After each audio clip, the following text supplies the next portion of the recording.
Olá, hoje vamos falar sobre cidadania, mais especificamente sobre o conceito de cidadania plena, que foi desenvolvida pelo sociólogo britânico Thomas Humphrey Marshall, que viveu entre 1893 a 1981. Segundo tal sociólogo, existiriam três tipos de direitos: os direitos civis, os direitos políticos e os direitos sociais. Os direitos civis tratariam da igualdade de todos os cidadãos diante da lei, bem como da liberdade de cada um dos cidadãos, dos indivíduos. Ele tem então como essência a noção da liberdade individual, aquela que sugere que cada um de nós tem o direito de liberdade de expressão, de ir, de vir, de manifestar-se, direito à propriedade, as garantias que o Estado não vai violar os seus direitos de privacidade, o direito de inviolabilidade do lar, de conhecer um processo assim que for acusado de algo, de responder o processo em liberdade, de ser julgado por um juízo imparcial, de inclusive ser considerado inocente até que se prove o contrário e o ônus da prova recai sobre o acusador. Todos esses direitos compõem aquilo que nós chamamos, e ele nomeou e convencionou-se em ciência política de chamar, de direitos civis. Bom, segundo Thomas Marshall, esses direitos civis seriam típicos do século XVIII. Bom, os direitos políticos seriam os direitos de participação política, inicialmente pelo direito de votar e ser votado, de se associar-se politicamente, de organizar partidos políticos. Considera-se também como direito político a própria existência de um congresso, de um parlamento representativo do povo, que seja um poder autônomo ao poder executivo. Todos esses direitos que compõem a nossa liberdade política de expressão, de organização e de manifestação pelo voto. Esses direitos políticos foram conquistados por meio de lutas operárias no decorrer do século XIX, e, segundo Marshall, eles caracterizariam o século XIX.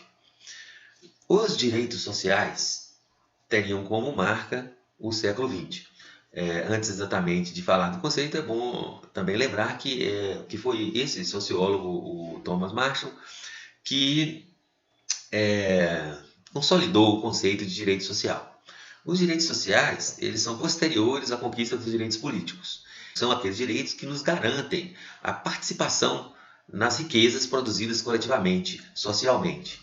Eles nascem inicialmente como direito trabalhista, como regulamentação do trabalho da criança, do trabalho da mulher, regulamentação da jornada, e se estabelece uma gama de direitos trabalhistas, que inicialmente são conquistas sindicais, mas posteriormente, a partir do momento que o proletariado ou o movimento operário conquista o direito de voto, que foi anterior, ele também, pela participação política de seus representantes nos níveis do parlamento e também do poder executivo,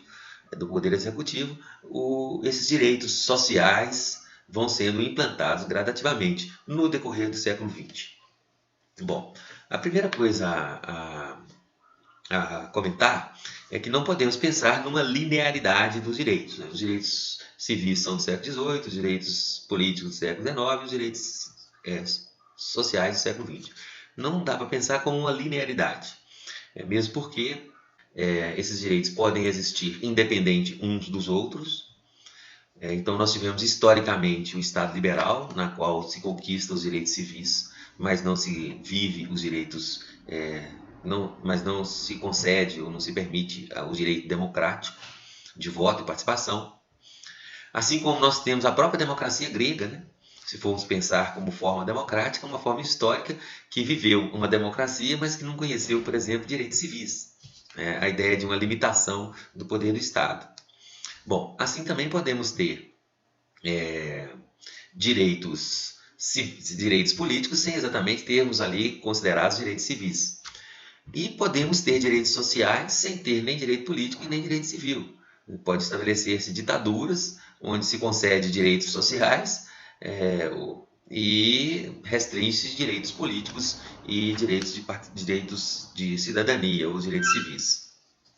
Bom, Isso é importante frisar porque a gente não pode, nós não podemos pegar uma linearidade, né, pensar isso linear, mesmo porque nos Estados Unidos direitos civis de negros, por exemplo, vai ser conquistado no decorrer da década de 60 do século passado, né, 1960 e poucos. No Brasil, a história desses direitos também não seguem a essa linearidade e estão sempre, inclusive, em processo de avanços e recuos. Então, não podemos pensar isso em linearidade, né? E mesmo em estanques, né? Aconteceu toda a luta por direitos civis no século XVIII. Não. Hoje, por exemplo, quando o movimento LGBTQIA+, reivindica igualdade perante a lei, direitos civis são os direitos civis que eles estão reivindicando, né? Assim como quando pedimos ou exigimos aí recentemente, né, conquistamos que o preso não condenado participasse das eleições, foi um direito político que foi conquistado por esse grupo que até então não estava exercendo esse direito. E o direito social igualmente, né, porque são direitos que podem, inclusive, aumentar, né? Não há limites para pensarmos o que seria o direito social, o que ponto encerraríamos o direito social. Então são direitos também dinâmicos, a sociedade é dinâmica e estão, obviamente, em constante, principalmente, né, na nossa experiência brasileira, nós podemos observar aqui uma oscilação muito grande de conquistas e perdas de direitos no decorrer de nossa história. Mas não é exatamente o que vamos falar aqui hoje, né? A questão do Brasil nós podemos falar num outro momento. O importante é salientarmos aqui que há mesmo uma relação entre esses direitos. E é muito importante pensarmos que há. A relação está no seguinte fato. Quando se conquista o direito civil, ele se transforma, ele estabelece de início a igualdade de todos perante a lei. Bom, a primeira questão é que trabalhadores, operários, depois mulheres e negros questionaram. Olha, se todos são iguais perante a lei, por que esse grupo vota e nós não votamos? No caso dos operários durante o século XIX, por que a burguesia vota? Porque nós, classe trabalhadora, não votamos, masculina, né? E o movimento operário parte para a conquista do direito político, através de greves, mobilizações. As mulheres também, posteriormente, vão dizer, olha, somos iguais perante a lei, mas por que homens votam e nós não? Assim, negros na sequência, o movimento negro na sequência. Então, esses direitos, né, eles, ao se estabelecer a igualdade de todos, abre um ponto para que todos os grupos reivindiquem a condição de igualdade. Bom, então, o direito civil ele foi importante para a conquista do direito político. A existência do direito civil ele é importante porque o grupo que reivindica o direito de participar reivindica a partir de um direito pré-existente. E, obviamente, que esse grupo, à medida que participa politicamente e conquista seus direitos políticos e efetiva os seus direitos políticos participando das eleições, indicando candidatos e elegendo seus candidatos, esse grupo interfere também na ordem legal. Então, esse grupo, ele ao conquistar o direito político e eleger os seus representantes para participar das decisões do Estado nos diversos níveis, ele acaba também por conquistar os direitos subsequentes, no caso, os direitos sociais. Então, os direitos sociais são uma grande conquista da classe trabalhadora. Assim também são conquistas da classe trabalhadora, dos mais pobres, dos negros, das mulheres, o direito ao voto, o direito de participação política, porque o direito de participação política vai garantir os demais direitos.